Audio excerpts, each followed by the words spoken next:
Hello मेरे कक्षा 8वीं के विद्यार्थियों। तो विषय हिंदी का आपका वार्षिक कार्यक्रम 25-26 का हिंदी विषय का पेपर लेकर आ चुके हैं, जो कि आपका पेपर यहाँ पर 60 नंबर का पेपर होने वाला है। ठीक है, आप यहाँ पर देख सकते हैं। ठीक है, तो आपके यहाँ पर 60 नंबर का पेपर होने वाला है और आपके यहाँ पर 2.5 घंटे का समय मिलने वाला है। ठीक है, जैसे कि आप सबको पता होगा। ठीक है, तो चलते हैं इस पेपर को सोल्व करके बताने वाले। उससे पहले आप वीडियो को लाइक कर दो, चैनल को सब्सक्राइब कर लो। ठीक है, तो चलते हैं पेपर को फटाफट से सोल्व करके बताते हैं। पहले हम यहाँ पर सही विकल्प देख लेते हैं, बहुविकल्पीय प्रश्न देख लेते हैं, जो कि प्रश्न क्रमांक 1 से 5 तक है। ठीक है, तो चलते हैं। पहला प्रश्न क्या है, अपराजिता शब्द का उपसर्ग क्या है। ठीक है, तो उपसर्ग है, क्या है उपसर्ग इसका। तो पहले का यहाँ पर अपना क्या हो जाएगा आंसर, प्रश्न ए का। ठीक है, तो प्रश्न ए का अपना पहला आंसर हो जाएगा। ठीक है, क्या सी, क्या हो जाएगा सी, यानी अप, इसका क्या होगा, अपराजिता का शब्द उपसर्ग हो जाएगा। ठीक है, नेक्स्ट क्वेश्चन क्या है दूसरा, तुलसीदास की भक्ति निम्रता में से किस भाव की थी। ठीक है, तो किस भाव की थी, तो इसका राइट आंसर क्या हो जाएगा प्रश्न दूसरे का। ठीक है, तो इसका हो जाएगा यहाँ पर बी। ठीक है, क्या हो जाएगा बी, दास भाव। किस भाव की थी, दास भाव की। ठीक है, नेक्स्ट देख लेते हैं। ठीक है, तो नेक्स्ट प्रश्न क्या है अपना, धुआंधार प्रपात किस नदी के जल के गिरने से बना है। ठीक है, तो किस नदी के जल के गिरने से बना है, तो किस नदी के जल गिरने से बना है, तो इसका क्या हो जाएगा ए। ठीक, इसने नर्मदा नदी के, जो कि कहाँ पर है, यहाँ पर अपने जबलपुर में। ठीक है, भेड़ाघाट धुआंधार जल प्रपात। ठीक है, कहाँ पर, भेड़ाघाट में है। ठीक है, जबलपुर में जो। ठीक है, नेक्स्ट क्वेश्चन क्या है अपना, प्रश्न चौथा, हृदय भर आना मुहावरे का अर्थ है। हृदय भर आना मुहावरे का अर्थ है, तो क्या है मुहावरे का अर्थ, तो प्रश्न चौथा का आंसर क्या हो जाएगा। ठीक है, क्या बी, बी क्या हो जाएगा बी, दुखी होना। ठीक है, दुखी होना। ठीक है, नेक्स्ट पांचवा प्रश्न का उत्तर, श्रुति ईमानदार है और प्रतिभाशाली भी है, यह वाक्य है। तो श्रुति ईमानदार है और प्रतिभाशाली भी है, वाक्य कौन सा वाक्य। ठीक है, तो इसका राइट आंसर क्या हो जाएगा सी, यह एक संयुक्त वाक्य, कौन सा संयुक्त वाक्य है। ठीक है, नेक्स्ट देख लेते हैं अपने यहाँ पर रिक्त स्थान देख लेते हैं। ठीक है, प्रश्न क्रमांक 6 से 10 तक। ठीक है, तो पहला क्या है, तानसेन ने तन्मय होकर खालिस्तान की साधना की, तो किसकी साधना की। ठीक है, तो इसका क्या हो जाएगा, किसकी साधना की, दीपक राग की, किसकी, दीपक राग की यहाँ पर साधना की थी। ठीक है, नेक्स्ट क्या है, खालिस्तान संगीत सम्राट कहे जाते हैं तानसेन तुलसीदास। ठीक है, क्या कहे जाते हैं, संगीत सम्राट किसे कहते हैं, तानसेन को या तुलसीदास को, इसका क्या होगा, तानसेन को कहते हैं संगीत सम्राट। ठीक है, नेक्स्ट क्या है, आठवां, कमल का पर्यायवाची शब्द है कौन सा है, कमल का पर्यायवाची शब्द। तो कमल का पर्यायवाची शब्द क्या हो जाएगा, कमल का पर्यायवाची शब्द हो जाएगा नीरज। ठीक, क्या हो जाएगा नीरज। ठीक है, अभय भट्ट की पुस्तक का नाम, अभय भट्ट की पुस्तक का नाम था, क्या था, तो अभय भट्ट की पुस्तक का नाम था अभिभट्टीय। ठीक है, अभिभट्टीय। ठीक है, अभी आर्य भट्टी। ठीक है, आर्य भट्टी। ठीक है, प्रश्न 10वां, जहाज कई पक्षी शब्द कवि खालिस्तान की कविता में प्रयुक्त हुआ है, तो क्या हुआ है, प्रयुक्त हुआ है। ठीक है, तो उसका क्या हो जाएगा सूरदास, क्या हो जाएगा सूरदास। ठीक है, नेक्स्ट देख लेते हैं।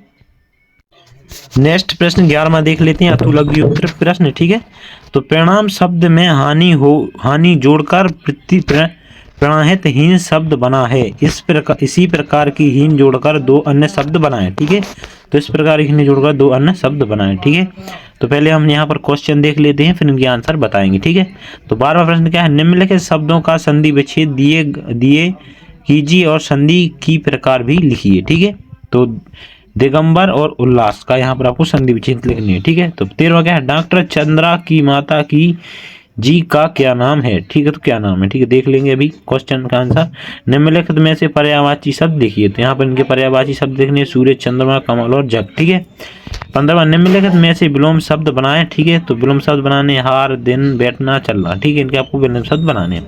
प्रश्न 16वां, अपरिचयता महिला का नाम है, अपरिचयता पाठ के आधार पर लिखिए। ठीक है, प्रश्न यहाँ पर अपने देख लेते हैं, लघु उत्तरीय प्रश्न।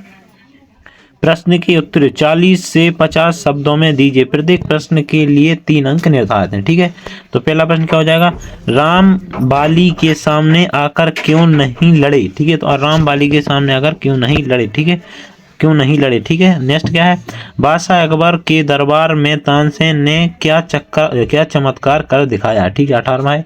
19वां क्या है, मुकत्तन की पढ़ने के लिए समाचार पत्र कैसे प्राप्त करते थे। ठीक है, तुलसीदास ने किसे उधार का उल्लेख किया है। ठीक है, नेक्स्ट क्या है, जबलपुर में भेड़ा घाट के अतिरिक्त और कौन से घाट हैं, ठीक है, कौन से घाट, ठीक है, और भेड़ा घाट के तरह आकर्षित क्यों नहीं लगते, ठीक है।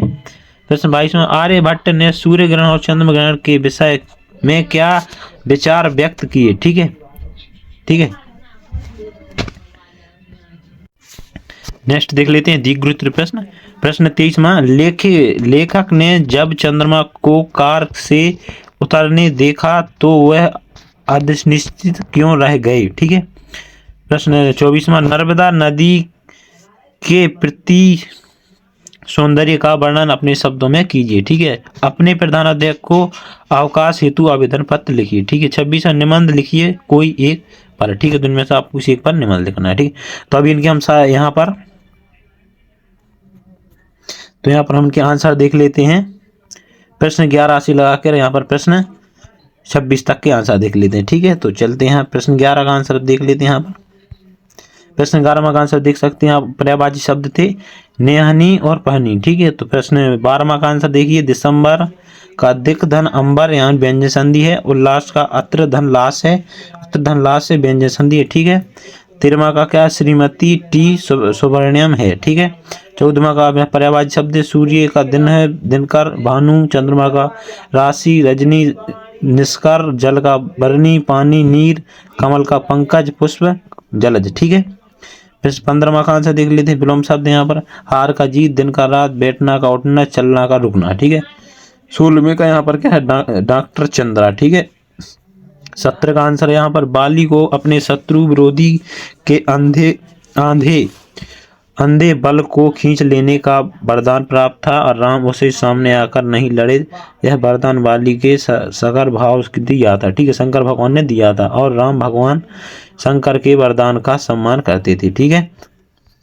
18वां क्या है उत्तर, तो देख लिए, लोहावी सदा संगीत सम्राट तानसेन बादशाह अकबर ने अपने दरबार में संगीत का प्रभाव दिखाने का हट किया। तानसेन संगीत सम्मान में तन्ने हो गए, उन्हें दीपक राग की साधना की, स्वर के उपल्लास धीरे धीरे सिद्ध हुए। इस प्रकार यह हुआ कि दरबार में रखे दीपक जल उठे, इसी प्रकार वह मौजूदा दरबार को चमकृत उठे, ठीक है। प्रश्न 19वां क्या है, लेखा अपने महोदय को प्रतिव्रत होने के लिए समाचार पत्र आते थे, उन्हें अखबारों को सबसे पहले मुकद्दम जी पढ़ते थे, उनका पढ़ना ही किसी धार्मिक अनुष्ठान में लाए योग के समान है। उनके पढ़ लेने के बाद ही लेखक महोदय अपने आकार को प्रसार रूप में प्रदान करते थे। वो उन्हें अपने मोहल्ले के उन सभी आदमियों के नाम याद हैं जिनके घर प्रति अखबार खरीदा जाता था। इस तरह कभी कभी उन सभी घरों में समाचार पत्र पढ़ने के लिए वे चले जाते थे। उनका यह कहना था कि उचित ही लगता है कि प्रत्येक मनुष्य को अपने ज्ञान वर्धन के लिए अधिक से अधिक समाचार पत्र पढ़ें चाहिए, परंतु वह मुक्त से ही समाचार पत्र पढ़ लेते हैं और समाचार पत्रों खरीदने पर वह ठीक चर्चा करने का उन्हें पाप है, ठीक है। 20वां का आंसर क्या है, तुलसीदास वर्णन किया है कि खाग्य जटयु मृग मारीच बाघ वाल्मीकि पन्ना श्याम पत्थर बनकर हुई गौतम पत्नी अहल्या पिटरी का यहाँ पर क्या है, और यमलू वृक्ष नामक वृक्ष, ठीक है। जड़ का भरण मुक्ति आदि उभार भगवान श्री राम ने नेत्र योग का या भगवान श्री कृष्ण द्वारा योग किया है। जटायु पक्षी सीता हरण के समय सीता को बचाने के लिए रावण से संघर्ष करते घायल हो गया था। श्री राम ने उन्हें उद्धार किया था कि मृग मारीच रावण का संबंधी था, जो रावण के सहायक के लिए कटवृक्ष एवं बना था, जिससे कि वह राम के उद्धार था। वह वाल्मीकि के डाकू थे, यह शब्द का उल्टा करने का उसका कल्याण हो गया था। पर पावन अहल्या गौतम ऋषि की पत्नी थी, वह अपने ऋषि पति के द्वारा दिए गए श्राप कारण पत्थर बन गई थी। भगवान राम ने अपने चरणों में धूल से प्राप्त उसे उनका उद्धार किया। यमला अर्जुन को श्राप लगा और वे वृक्ष बना गए, ठीक है, श्राप लगा और वे वृक्ष बन गए। द्वापर युग में श्री कृष्ण ने उनका उद्धार किया। इस तरह विभिन्न रूपों में पतिती हुई प्राणी का भगवान ने उचित समय पर उद्धार किया, ठीक है। इसमें 21वां आंसर, लेखक ने भेड़ाघाट देखा वह सुंदरता का प्रभाव प्राप्त लेख में मन पर बहुत ही अधिक था। उन्हें सबसे पहले गुहारी घाट तथा छिलवा घाट देखा। इन स्थलों को प्रकृति कम सौंदर्य नहीं है, यह चट्टानें भी सतपुड़ा की शिखरों की गौरव थी। स्वीकृति उत्पादनों का उनका विशाल ही शोभा थी, जिससे कि महत्व को उनका जा सकता है। ठीक है, धुआंधार अपने प्रकृति सौंदर्य और आभा को बिखेर रही है। इस बिखेरती हुए मध्य गौरी शंकर और चौरसी योनि के मंदिर हैं। नर्मदा के किनारे वाले पहाड़ी जंगलों के मध्य इन मंदिरों का निर्माण करना भी अपने आप में एक ऐतिहासिक सच्चाई है। लेखक को सभी स्थलों की सुंदरता से प्रभावित तो किया, परंतु उनके उधार बेड़ाघाट की सुंदरता का मुग्धकारी प्रभाव चमत्कृत है। ठीक है, 22वां प्रश्न देख लेते हैं। कुछ आचार्य और विद्यार्थी पाटलिपुत्र के आश्रम में विद्याशाला में बैठकर आपस में चर्चा कर रहे थे कि यह ग्रह क्यों लगा।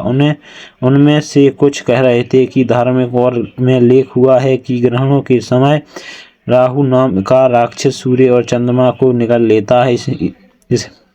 हमें इसलिए इन ग्रंथों की बातों पर विश्वास करना चाहिए। परंतु वह उपस्थित विद्यार्थी मंडल में एक तरुण विद्यार्थी बैठा था। वह अपने साथ विद्यार्थियों को समझ रहा था कि पृथ्वी की बड़ी छाया चंद्रमा पर पड़ती है। चंद्रमा लगता है और इसी तरह जब चंद्रमा पृथ्वी और सूर्य के बीच आता है तो सूर्य को ढक लेता है। ठीक है, सूर्य ग्रहण होता है। राहु नामक राक्षस सूर्य अथवा चंद्रमा को निगल जाता है। यह सब काल्पनिक और धारणा है, इसे हमें विश्वास नहीं करना चाहिए। ठीक है, नेक्स्ट है 23वां प्रश्न अपना क्या है। लेखक ने जब चंद्रा को कार से उतरते देखा तो वह अविचलित रह गया। कार का दरवार खुला और एक प्रौढ़ उतरकर पिछली सीट से हिलकर चेयर निकालकर सामने रख दी। कार में से ही एक युवती धीरे धीरे अपने निर्जीव धड़ को बड़ी सावधानी से नीचे उतरा और बैसाखियों के सहारे ली और वह व्हील चेयर पर पहुंच बैठा हुआ थी। अपनी व्हील चेयर को बड़ी लत स्थल से चलती हुई कोठी के अंदर चली गई। डॉक्टर चंद्रा को नियत समय पर अपने कार्य करने के लिए चकित होती हैं, तब वह मशीन की तरह बटन खटपटाती और अपना काम किए चली आती थीं। डॉक्टर चंद्रा अपनी अपघात से बिल्कुल भी बेचैनी नहीं लगती थीं। उनकी आंखों में अध्ययन, उत्साह और उत्कृष्ट जीवविशेष थी। उनमें मात्विक अच्छा भरपूरता थी और अतः वे देखकर लेखक अविचलित रह गए। ठीक है, 24वां प्रश्न। नर्मदा और अमरकंटक से निकलती है। बेड़ाघाट नर्मदा के किनारों संगमरमर के हैं। नर्मदा के दोनों किनारे संगमरमर के हैं। वह सौंदर्य और साझा पाना थोड़ा कठिन है। यह सुंदर और प्राकृतिक के जितने भी रूप हैं वह आसान आपस में इसी तरह उलझे से हैं जैसे किसी वैद्य या डॉक्टर के नुस्खे। ठीक है, नुस्खों में कई तरह की औषधि का मिश्रण है। उसी तरह बेड़ाघाट की सुंदरता भी उछलकर हमें अपनी ओर आकर्षित करती है। नर्मदा नदी के प्रति लेखक की ममता प्रकृति सौंदर्य स्वाभाविकता और क्योंकि वह स्वयं इसी के किनारे सौंदर्य के बीच पला था और बड़ा हुआ था। यहाँ का वायुमंडल खुला है। लोग यहाँ स्नान करने के लिए प्रतिदिन बड़ी संख्या में आते। नर्मदा के किनारे चट्टानों पर ऊपर कोमल घास है, तिनकों को धारण किए हुए हैं। वह जाड़, गर्मी और बरसात के मौसमों को बराबर सहन करती है। उसकी ऊर्जा से चंद्रमा की चांदनी और को भी माता देती है। वह नर्मदा और किनारे संगम में चांदी का मछली और मगरमच्छ बड़ी संख्या में मिलते हैं। नर्मदा प्रत्येक बेड़ाघाट के पास प्राकृतिक झरना जिसे दूधधारा कहते हैं। यह प्रकृति अपने सौंदर्य क्षण क्षण बदल सी जा लगती है। इस किनारों के मंदिर और धर्मशाला बेड़ाघाट की छोटी छोटी पहाड़ियों पर गौरव शंकर मंदिर हैं। यह दूधधारा घर घर शब्द गौरी शब्द सुनाई पड़ता है। यहाँ सर्वप्रथम प्रकृति सौंदर्य साम्राज्य। ठीक है, प्रश्न 25वां आंसर है। आपने यहाँ पे एप्लीकेशन दी है तो एप्लीकेशन आप लोग जानते हैं, यहाँ पर पढ़ लेना। ठीक है, एप्लीकेशन आपको इसको पढ़ के लिख लेना है। ठीक है, तो हमने आपको यहाँ पर सारा पेपर सॉल्व करा दिया है। मिलते हैं नेक्स्ट पेपर में। वीडियो को लाइक करना है, चैनल को सब्सक्राइब कर लेना।